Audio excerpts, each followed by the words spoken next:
ദൈവത്തിൻ്റെ വചനം ഒരു വ്യക്തിയുടെ മേലുള്ള ശാപം അവൻ ക്രിസ്തുവിൽ വരുമ്പോൾ നീങ്ങിപ്പോകുന്നു എന്നാണ് പഠിപ്പിക്കുന്നത്.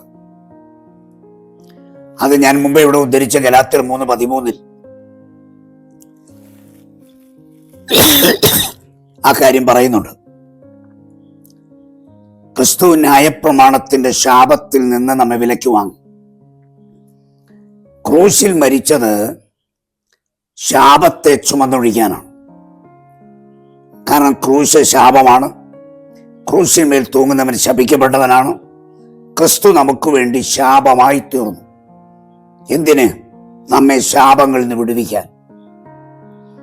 അപ്പോൾ ഏതൊരുത്തൻ യേശുക്രിസ്തുവിൽ വരുന്നോ അവന്റെ വ്യക്തിപരമായി അവനെ ബാധിക്കുന്ന എല്ലാത്തരം പാപവും ശാപവും സമ്പൂർണ്ണ പരിഹാരമുണ്ട്. ആദാമ്യ പാപത്തിന്റെ പരിണത ഫലമായി വന്ന ശാപങ്ങളെ മാത്രമേ മാറ്റാതിരുന്നിട്ടുള്ളൂ.